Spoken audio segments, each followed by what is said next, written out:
immens Messi, encara Messi,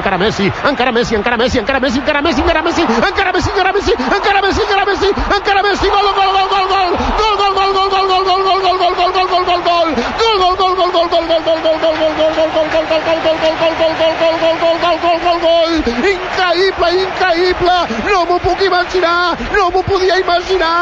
ዛሬ የምናወራው ስለ አንድ ተጫዋች ብቻ አይደለም፣ ስለ አንድ የድልና የጽናት ጥምረት ነው። ብዙዎቻችን ሊዮኔል ሜሲን ስናስብ ወደ አእምሯችን የሚመጣው ያ ማንም ሊያስቆመው የማይችለው የግራ እግር፣ ያ በሜዳ ላይ የሚሰጠው አስማታዊ ፓስና በየጊዜው የሚያነሳቸው ዋንጫዎች ናቸው። ነገር ግን ዛሬ ልነግራችሁ የፈለግኩት ታሪክ አብዛኛው ሰው ከሚያውቀው የከዋክብት ሕይወት ባሻገር ያለ ነው። ይህ የሜሲ ታሪክ ነው። ነገር ግን በእግር ኳስ ሜዳ ላይ ብቻ የተገደበ ሳይሆን በአካል ህመም፣ በሕክምና መርፌዎችና በድህነት አፋፍ ላይ ሆኖ ዓለምን ስለቀየረ አትሌት ነው። አንድ አስገራሚ እውነታ ልንገራችሁ። ዛሬ በዓለም ላይ ካሉት ታላላቅ አትሌቶች አንዱ የሆነው ሜሲ በልጅነቱ ዶክተሮች ከዚህ በላይ ማደግ አይችልም ተብሎ የተፈረደበት ልጅ ነበር። ይህ እንዴት ሊሆን ቻለ? ሁሉም ነገር የጀመረው በአርጀንቲናዋ ሮዛሪዮ ከተማ ነው። እዚያ ነው ሊዮ በትንሽ ሜዳዎች ላይ ከትልልቅ ልጆች ጋር ኳስ መጫወት የጀመረ። በወቅቱ በነበረው የዕድሜ ደረጃና በአካላዊ ቁመቱ መካከል የነበረው ልዩነት በጣም ከፍተኛ ነበር። ሜሲ በጨዋታ ላይ ሲታይ እንደ ትልቅ ሰው ማሰብ ቢችልም ሰውነቱ ግን ለዛ ስፖርት ዝግጁ አልነበረም። በወቅቱ የነበረው የሕክምና ምርመራ የእድገት ሆርሞን እጥረት የሚባል ህመም እንዳለበት አረጋገጠ።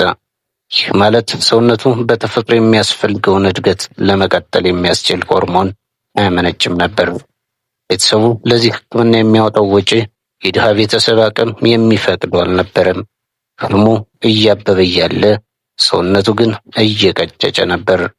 በእግር ኳስ ታሪክ ውስጥ ጥቂት ጊዜዎች ብቻ ናቸው ለአንድ ሰው ህይወት መቀየር ምክንያት የሆኑት።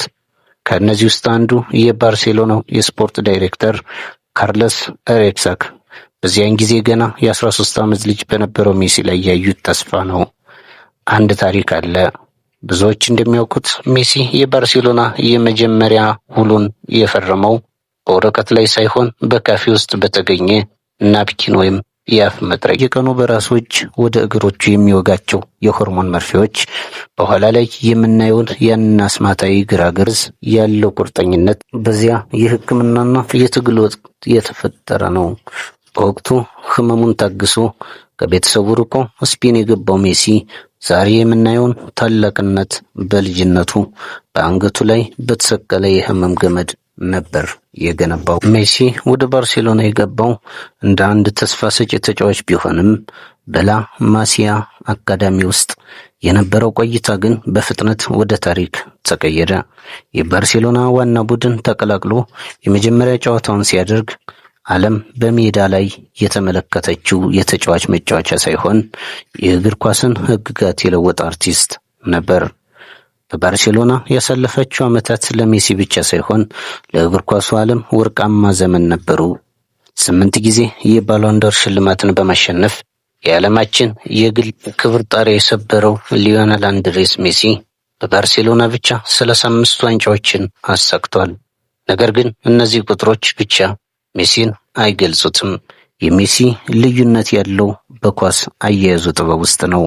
ብዙ ጊዜ የግራ እግር አስማተኛ እየተባለ የሚጠራው ሜሲ ኳስን ከእግሩ ጋር አጣብቀው የመሄድ በተጨናነቁ ተከላካዮች መሃል እንደ ሹል ቢላዋ የመሰንጠቅና ለረጅም ርቀት ኳስን በትክክለኛ ቦታ ማድረስ ያለው ችሎታ ከማንም የተለየ ነው። ይበልጥ የሚያስደንቀው ግን ሜዳውን የመመልከት ወይም ቪዥን ችሎታው ነው። ሜሲ ጨዋታን የሚያነበው ልክ በሰማይ ላይ ሆኖ እንደሚያይ ሰው ነው።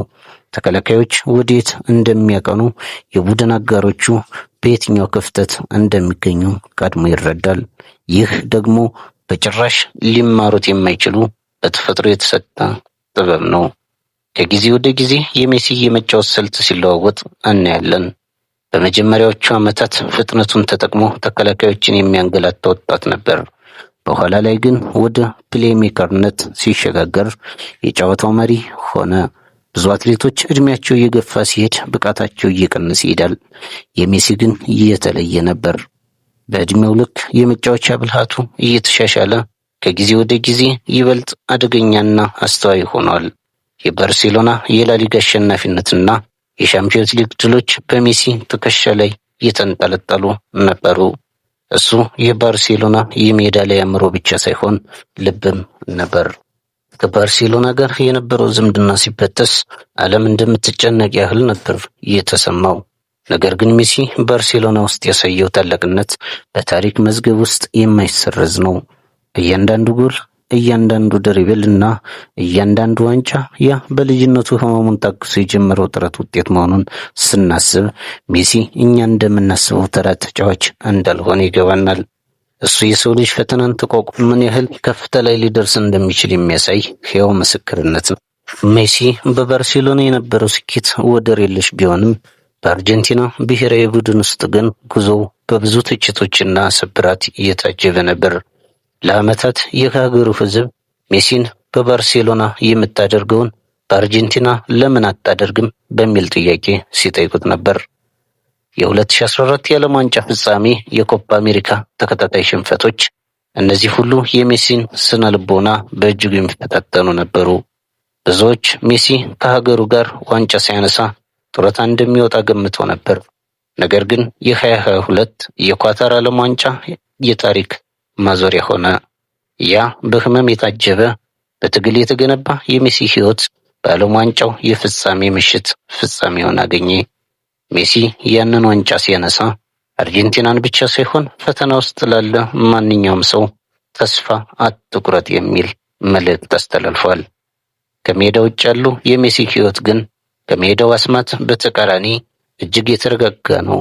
ሜሲ ዝነኛ ቢሆንም በወቅቱ ግን ያው የሮዛሪዮ ትሁት ልጅ እንደሆነ ይኖራል። ለቤተሰቡ ለልጆቹና ለባለቤቱ አንቶኔላ ያለው ፍቅር በዓለም ዙሪያ ካሉት ዝነኞች መካከል ለየት ያደርገዋል። ዛሬ በኢንተር ሚያሚ ቆይታው አሜሪካን የእግር ኳስ ማዕከል ለማድረግ እየተንቀሳቀሰ ይገኛል። ከዚያም ቢሆን አሁንም ያው ያረጀ ግን ብስለቱ የጨመረለት ሊዮነል ሜሲ ነው። ሜሲ ለወጣቱ ትውልድ ያለው ትርጉም ከኳስ ክህሎት በላይ ነው። እሱ ያሳየን ትልልቅ እንቅፋቶች ቢኖሩም እንኳ በቆራጥነትና በስራ ከነሱ በላይ መውጣት እንደሚችል ነው።